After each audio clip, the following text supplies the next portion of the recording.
Well, we got back to the shop, or the place here, with the truck and the sprayer actually here right before lunch. And it was getting kind of windy at that point.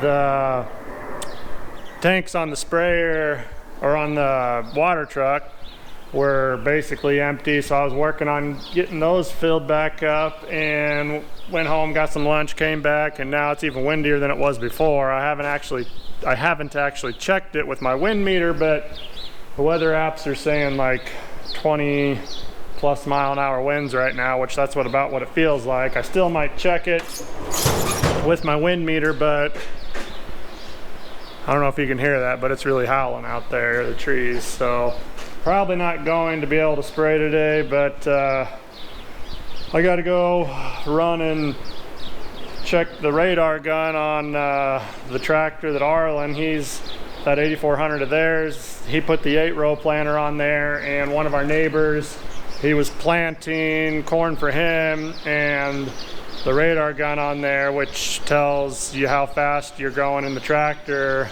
isn't working right. So I got to run up there and see if I can help him figure that out. So Dad's still planting with the other 16-row planter, so I gotta see if I can find a couple things here before I go up there, and then we'll go see if we can figure out what the heck is going on with that. So yes, confirmed, radar gun is doing silly, weird, stupid things. Don't know why, but on my tractor, my 8420, that tractor has had problems with the radar gun too, and when I got it, and I was installing all the Ag Leader auto steer stuff, that's the brand that we use, there was this little beacon on top, and I thought it was for some older system somebody had put on there, and so I took that off, not knowing what they actually had it on there for. Well, come to find out, the reason I think they had that on my tractor was the radar gun on there must have been acting up for the previous owner, and instead of replacing the radar gun, which is expensive, you can just go and buy this little beacon kind of GPS guy that's only about yay big, and plug that into where the radar gun would go, and then basically, well, thus eliminating the radar gun, and you're just going off this little GPS beacon that gives your speed based off of the satellites or whatever. So since I took that off and I haven't put it back on my tractor yet, it was just sitting around the shop, the plug that goes into the planter monitor or this old planter, the plug that he was using for that comes off that then plugged into a wire that went down to the radar gun, is actually the same as that little beacon I got, the same type of plug. So I tried just plugging it in, the beacon in straight into the planter monitor, and there's some lights on there that lit up and said it was working. So I need to go back to the shop. There's this couple big bolts that are on the top of the cab that I don't really know what they're there for, but they're up there because I need to mount that on top of the cab somewhere. Normally when we're mounting beacons like that on top of the tractor, we have the bottom of those beacons almost always have a magnet on them. Well, then you need something metal. Well, the roof is actually like fiberglass. So normally we will stick a piece of metal up there that has like two-sided tape on the bottom. Well, I don't have that currently, so I took one of these big bolts out. I'm gonna go home, find a sheet of metal, drill a hole through it big enough for this guy, and then run back up there, put the piece of metal on there with this big bolt going through it, and stick the beacon to that, and hopefully it'll work.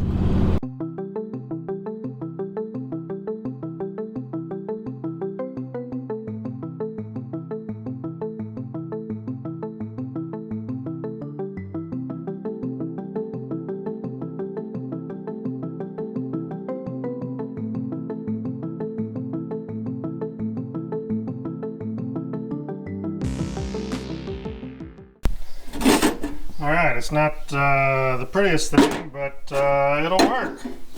Just need to grab some zip ties. Always can use zip ties for the cord that we're gonna have to run up on top of the cab. So we'll grab a handful of them, guys. All right, got some zip ties and let's go fix the tractor.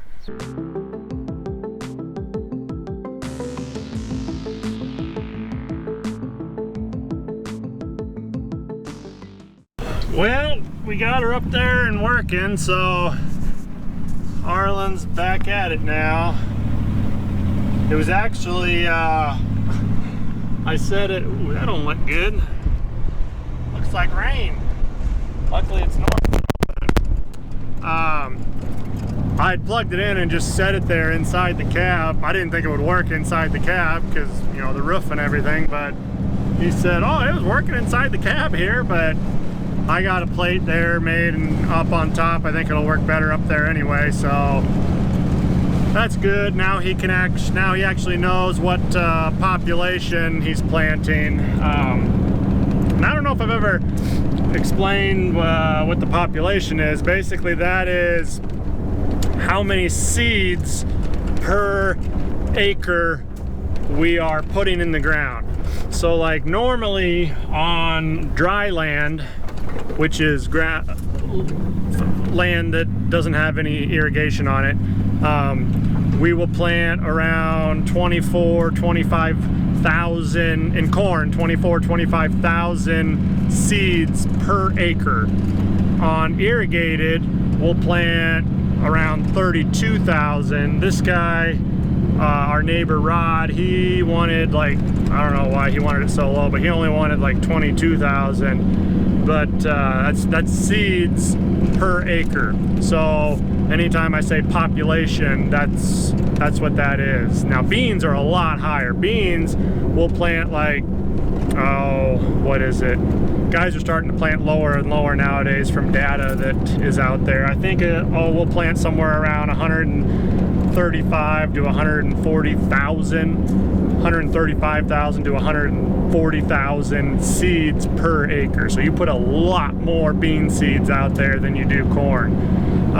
But yeah, the monitor in the tractor for the planter, since the speed wasn't working, it wasn't able to get the calculation right and tell him, because there's sensors on there, each time a seed goes down into the ground, it lets him, it'll show him on the monitor. So it uses that in conjunction with the speed to let him know the population that he is planting. So that's why we needed to get that fixed, so that way he actually could look at the monitor and see what population he was planting.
we got him all loaded up and he's gonna head up and try to get another field planted, although I don't know if that's gonna really happen or he's gonna get real far, because there's a nasty storm coming. Well, I don't know how nasty the actual storm is, but it's saying like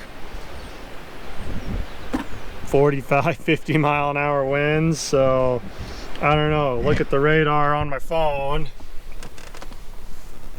That's us over there, the blue dot. And that's coming for us.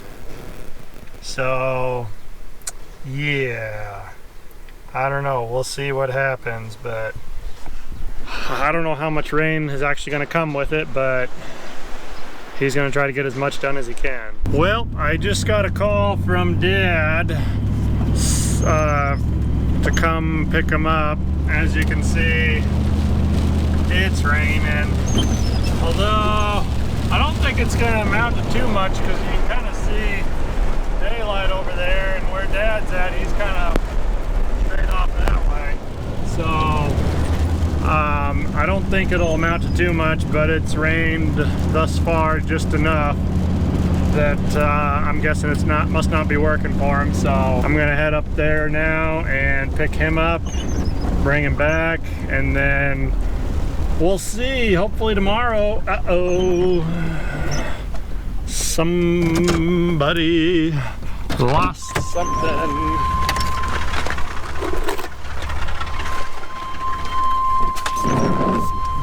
That there is a lid. So hopefully he realized that and covered it up with something. Otherwise he's gonna have a box full of water, or wet seed at least. Now you may say to yourself, oh, it's just one of those small boxes, you know, that has seed in it. It don't matter if it gets wet. Well, yeah, it does, because there's certain seed treatments and stuff on that seed. If it gets wet, it's not gonna feed through the planter, the planting part of it as well. It may ruin the seed. If it ruins the seed, that box, I had like one bag, and about a quarter of another one, and let's just say, I don't know for sure how much it is per bag, but $300 per bag of seed. Well, that's, you know, over $300 out the tubes, down the tubes right there, and there's 80,000 seeds per bag, so that gives us 100,000 seeds in that box, because I had one bag and a quarter of another one. So that would plant at 24,000 at a 24,000 population. That would plant about I think I figured 4 acres. So 4 acres, and then say we had a good yield on dry land at 180 bushels per acre. That's 720 bushels, and then what, 720 times, corn's less than $3, but even $3 is low. Even at $3, that's $2,160 potentially that is out the window. I mean, yeah, we'd get more seed and stuff, but that box has the potential for that much value right there. And so we'd have to spend another, you know, $400 or $500 to replace that bag and a quarter of seed. So no good. Good morning / late morning, whatever, everybody. So today, again, still really windy, so I can't spray. So Ireland's still plugging away with that 8-row planter for one of the neighbors. Dad is planting still, or got back to planting again this morning. We didn't get that much rain yesterday / last night, so that's all good. I've been getting some stuff around still for the truck, pulling some reports off the sprayer monitor and some stuff like that. I gotta go pick up some more chemicals for one of our landlords to spray some of his fields once it does finally stop being so windy. Dad called me though, and I need to take a couple parts to him for the planter. There's some pumps on there that we pump fertilizer and put that down. When we're putting the fertilizer down with the planter, one of the pumps on there. So speak of the devil, that's him. So I got to get going. He's probably thinking, where the heck are you?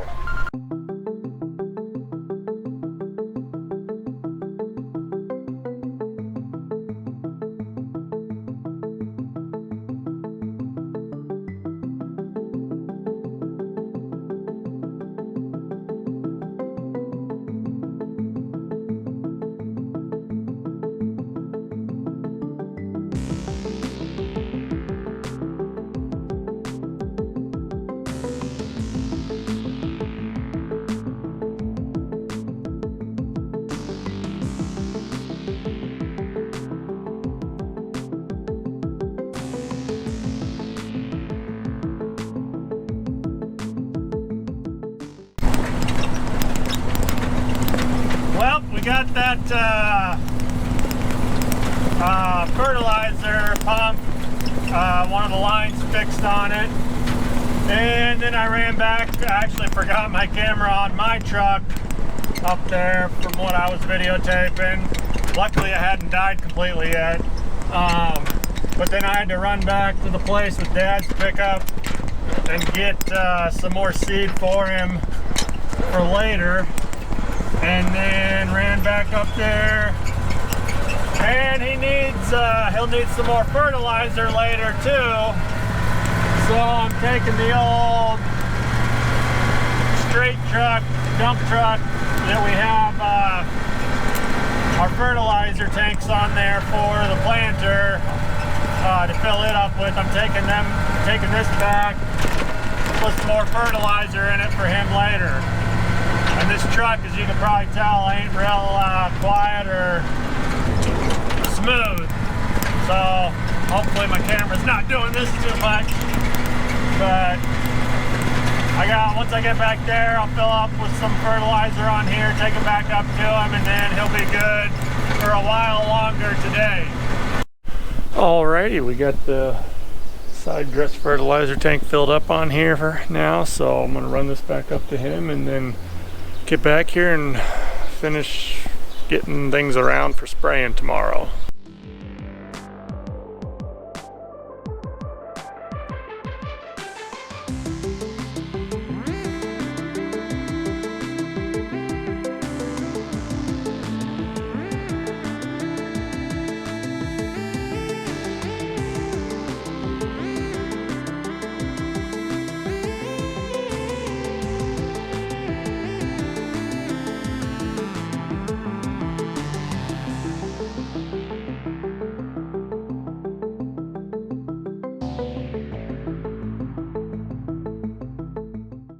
Got that guy back up here. So Dad's got fertilizer and seed to keep going, and I'm gonna run back to the place. Actually, I got some parts I need to see if I can drop back off to the dealership up here, so give them a call. Well, the wind actually calmed down some. It's like 10-11 mile per hour, so sun's still got a little ways to go down. I don't think it's supposed to sunset till about 8:30, so it's like 7 now, maybe 6:45, something like that. So I'm gonna try loading up the sprayer here some and go spraying some of this right out here by the place, and maybe try to knock out a few acres before tomorrow and then hit it real hard then.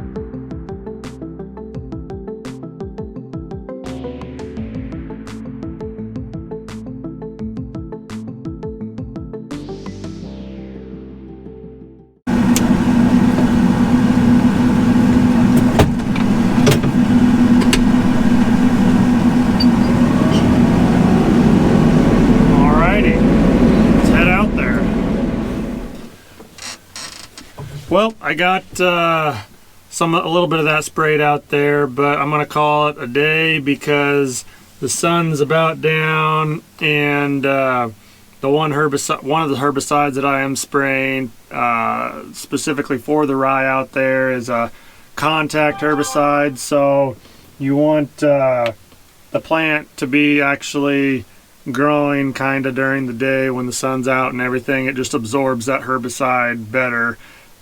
So we'll just call it a day for now and hit it hard again tomorrow when the sun's up and shining and everything is all good and dandy. If you like or have been enjoying any of the videos I've put up thus far, hit that subscribe button. I'd appreciate a thumbs up, and I'm working on getting videos up a little sooner and more often. It's just been kind of difficult being the busy time of the year, but I'll figure it out and get a little more consistent on getting videos up.